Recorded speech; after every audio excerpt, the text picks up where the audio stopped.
Good morning. तो कल हम आपको पढ़ा दिए थे नेगेटिव तक, ठीक है। तो आज आपको उसके आगे पढ़ाना है। परफेक्ट टेंस में नेगेटिव तक पढ़ा दिए थे, आपको कहाँ तक पढ़ाना है? इंट्रोगेटिव से, ठीक है। तो उम्मीद करते हैं कि आज परफेक्ट खत्म हो जाएगा और परफेक्ट कॉन्टिन्यूअस आपको भी चालू कर देंगे। आई होप, ऐसा आशा है। बाकी देखते हैं कहाँ तक पहुँचता है, नहीं होगा तो फिर नेक्स्ट वीडियो में, ठीक है। तो चलिए लिख देते हैं। हेडिंग में पहले हो जाएगा present, PRESENT, present perfect, PERFECT, ठीक है। परफेक्ट टेंस यही कराना है। चलिए इसका हमको क्या कराना है आज? इंट्रोगेटिव, ठीक है ना। इंट्रोगेटिव INTERROGATIVE, ठीक है ना। एक आवश्यक इंफॉर्मेशन, ठीक है ना, तो सूचना वो ये है कि बहुत जल्द हम आपको मतलब 2-3 दिन बाद या फिर बोले तो नेक्स्ट संडे से आपका जो क्लास 10 का जो बुक है ना, उसके जितने भी राइटर्स हैं उसके बारे में विवरण शॉर्ट में देना हम शुरू करेंगे। जैसे कि फर्स्ट चैप्टर हो गया द पेज फॉर लिविंग, उनका जो राइटर है R.C. हचिंसन, उनके जीवन काल के बारे में, कितने नॉवेल्स लिखे हैं, ठीक है ना, क्या क्या अवार्ड मिला है, कब उनका जन्म हुआ था, कब मृत्यु हुआ, ये सब के बारे में थोड़ा थोड़ा विवरण देंगे। क्योंकि ये सब चीज़ ऑब्जेक्टिव में पूछता है, एक नंबर वाला में। और यदि आपका ये कवर हो जाता है तो ऑब्जेक्टिव कम से कम तो आराम से 10-5 नंबर तो आ ही जाएगा उससे, बिकॉज राइटर से बहुत ज़्यादा इंपॉर्टेंट 5-10 मिनट पूछ लेता है, ठीक है ना। बाकी ग्रामर है, ग्रामर से भी पूछेगा। तो देखिए धीरे धीरे करके हम आपको जल्दी ही खत्म करेंगे, ठीक है ना। जब टेंस खत्म हो जाएगा तब voice, narration, non parts of speech वगैरह भी स्टार्ट करेंगे। फिर अपना प्यार बनाए, ठीक है, ताकि हम आपको और भी ज़्यादा दे। तो इंट्रोगेटिव हम आपको आज को करा रहे हैं। तो इंट्रोगेटिव में आपका हो जाएगा सब्जेक्ट, सॉरी इंट्रोगेटिव में पहले आपका क्या हो जाएगा? Helping verb. हेल्पिंग वर्ब में क्या था? हैव और हैज, हैव और हैज। उसके बाद में क्या हो जाएगा? सब्जेक्ट। उसके बाद में क्या हो जाएगा? सब्जेक्ट। उसके बाद में क्या होगा? आपका हो जाएगा भी थ्री, एंड उसके बाद में आपका हो जाएगा ऑब्जेक्ट, और फिर आएगा क्या? क्वेश्चन वर्ड, ठीक है ना, क्वेश्चन मार्क, सॉरी। तो देखिए यहाँ पे हैव और जो हैज है ना, इसको हम लोग बोलते हैं सहायक क्रिया। सहायक क्रिया, ये जो सहायक क्रिया है इसी को अंग्रेजी में हम लोग क्या बोलते हैं? Helping verb. क्या बोलते हैं? हेल्पिंग वर्ब, ठीक है। आपका जो सब्जेक्ट है ये करता है, पहले भी बहुत बार बताया है, इसको इंग्लिश में डूअर बोलते हैं। भी थ्री जो है वो मेन वर्ब है। क्या है? मेन वर्ब है। एम भी शॉर्ट में लिखते हैं, और ये आपका कर्म हो गया, इफेक्टिव वर्ड जिसपे प्रभाव पड़ता है, बाकी वो क्वेश्चन मार्क है, ठीक है। अगर इसका एग्जाम्पल की बात करें तो आप लिख सकते हैं कि have you, have you spoken, have you spoken English. Hindi क्या हो जाएगा होगा? तो हिंदी हो जाएगा कि क्या आप अंग्रेजी बोलते हैं, सॉरी बोले हैं, क्या आप अंग्रेजी बोले हैं। तो ये आपका क्या हो गया? Helping verb. ये आपका क्या हो गया? सब्जेक्ट। ये आपका क्या हो गया? मेन वर्ब, भी थ्री के फॉर्म में है स्पीक का, और ये हो गया इंग्लिश, और ये क्या हो गया? इंग्लिश, ठीक है। तो यहाँ तक ना देखे हैं? कोई प्रॉब्लम है यहाँ तक में? यदि अगर प्रॉब्लम है तो एक बार देख लीजिए, अच्छा से नजर मिल जाएगा।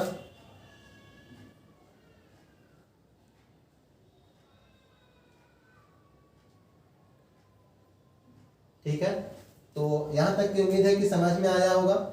नहीं भी समझ में आएगा तो कोई दिक्कत नहीं, नेक्स्ट एग्जांपल लेकर के हम आपको समझा देते हैं, ठीक है ना। यहाँ पे लिख लीजिएगा, ये हो जाएगा हैज, ठीक है ना, ही, हैज ही, ठीक है। उसके बाद क्या हो जाएगा? Has he asked, ASKED, asked some questions,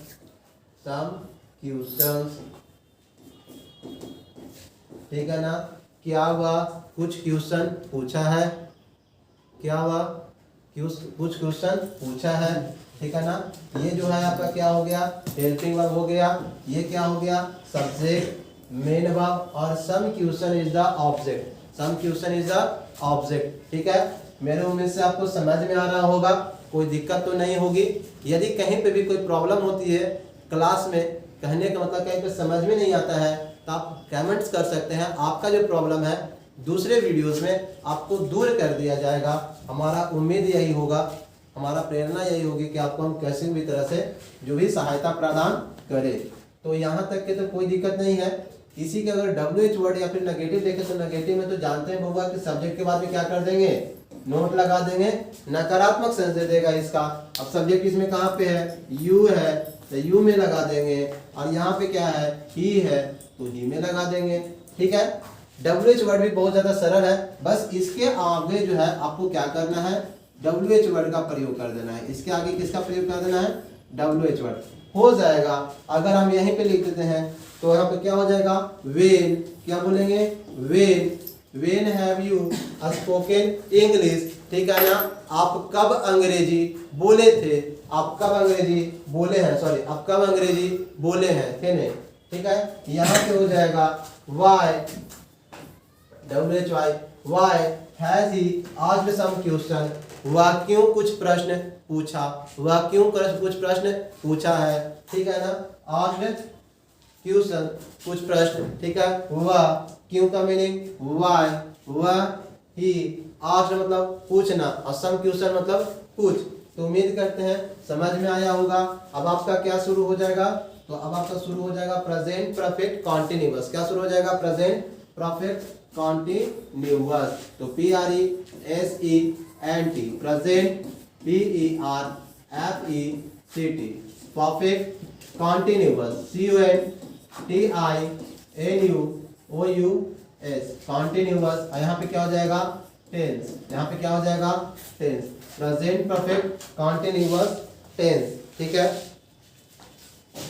चलिए तो यहाँ पे अगर पहचान की बात करें तो इसमें ज्यादा कुछ है नहीं, पहचान में हो जाएगा कि जिस हिंदी वाक्य क्रिया के अंत में रहा है, रही है, रहे हैं। ठीक है ना, और उसके साथ में प्लस में क्या हो, रहा रही के साथ में क्या रहेगा, जैसे कि रहा है, ठीक है, रही है, इस सब के साथ में क्या हो, समय दिया हो, समय सूचक शब्द हो, क्या हो, शब्द हो, समय सूचक शब्द दिया रहे तो हम लोग उसको किस में मानेंगे, तो प्रेजेंट परफेक्ट कॉन्टिन्यूअस टेंस में मानेंगे। किस में मानेंगे, प्रेजेंट परफेक्ट कॉन्टिन्यूअस टेंस में। अगर इसका पॉजिटिव रूल की बात करें, पॉजिटिव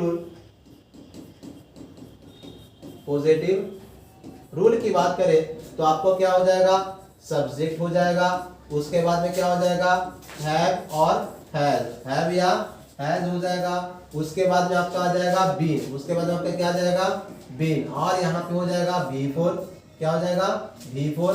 ठीक है, उसके बाद में आ जाएगा ऑब्जेक्ट, उसके बाद में क्या आ जाएगा, ऑब्जेक्ट, और प्लस में सिंस या फोर, SINC, सिंस या फोर, और उसके बाद में क्या आ जाएगा, टाइम, उसके बाद में क्या आ जाएगा, टाइम। ठीक है ना, subject have has been, before, object since या फोर प्लस टाइम। देखिए बीन का प्रयोग क्यों किया जाता है वो हम बता देते हैं। बिफोर जो होता है वो कॉन्टिन्यूअस फॉर्म में होता है, ठीक है ना, बिफोर जो क्या होता है वो कॉन्टिन्यूअस फॉर्म में होता है। यहाँ पर जो बीन है ना वो V3 को दर्शाता है, क्योंकि बी का थर्ड फॉर्म क्या होता है, V3 होता है। बी का थर्ड फॉर्म क्या होता है, V3 होता है, और V3 जो है ना एक परफेक्ट टेंस को दर्शाता है। किसको दर्शाता है, परफेक्ट टेंस को। इसका नाम में जैसे कि आपको पता है कि परफेक्ट कॉन्टिन्यूअस, तो पहले परफेक्ट आएगा तो पहले बीन आया, उसके बाद कॉन्टिन्यूअस यानी कि मेन वर्ब के रूप में क्या आ गया, V4 आ गया। ठीक है ना, तो आपको पता लगा होगा कि बी का प्रयोग, बीन का प्रयोग क्यों होता है, क्योंकि ये बी का थर्ड फॉर्म है, बी का क्या है, थर्ड फॉर्म है, और बी का हिंदी होता है होना या हुआ। यहाँ पे अगर बीन है V3 ग्रुप में तो क्या होगा, हुआ।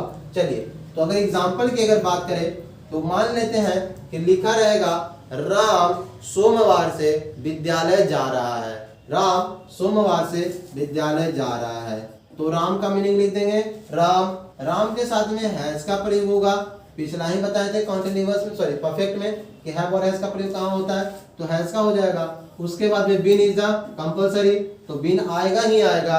उसके बाद में आपका क्या हो जाएगा, V4, तो V4 क्या है, मेन वर्ब क्या है, जाना, जाना इज द गोइंग, गो का V4 क्या हो जाता है, going.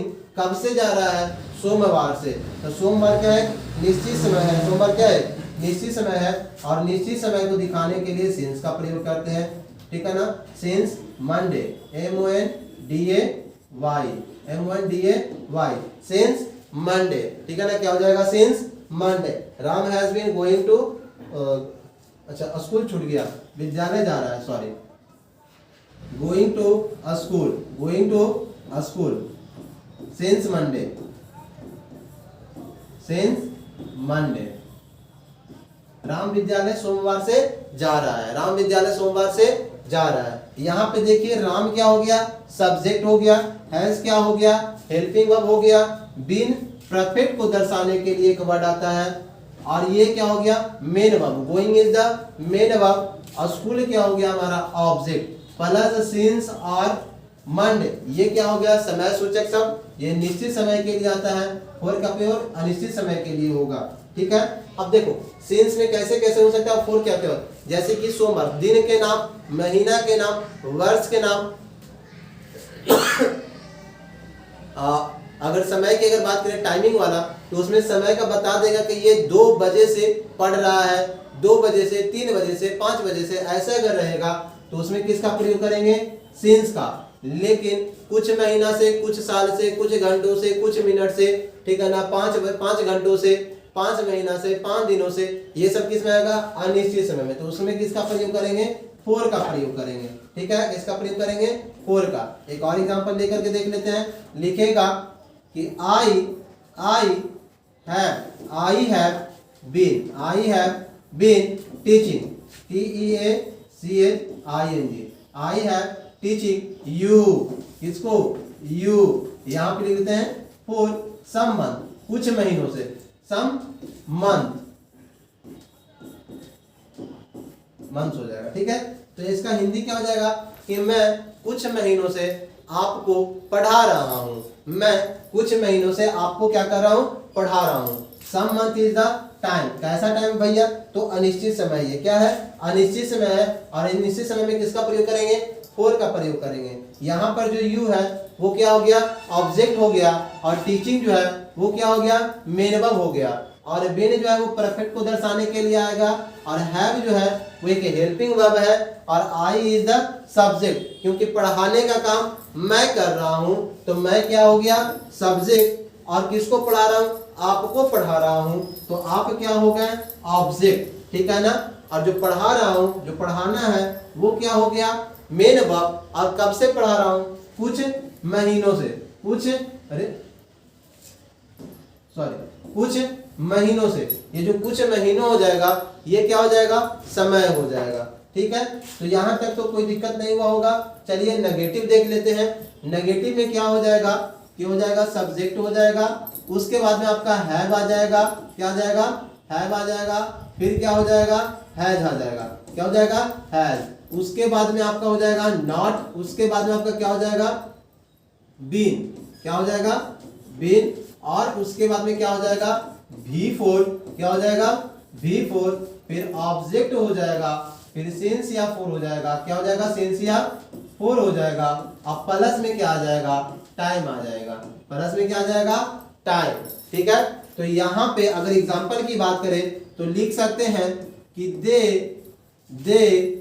Have not been playing, PLAYING,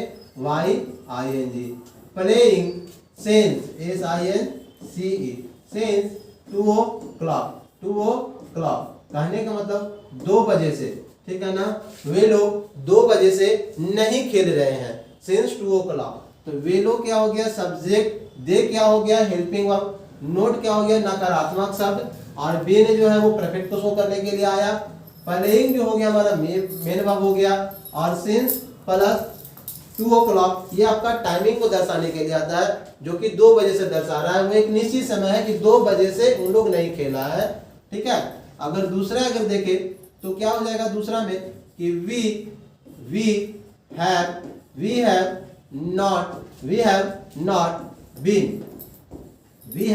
not been beating you, BEATING you, ठीक है ना।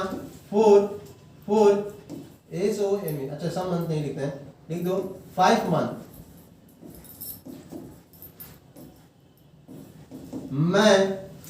हम लोग तुम लोगों को 5 महीने से नहीं पीट रहा हूं। तो we is the subject, have is the helping verb, not is the negative word, been is the perfect showing word and beating is the main verb and you is the object. बाकी इधर जो हो गया ये सब क्या हो गया, आपका हो गया टाइम शो वाला वर्ड्स।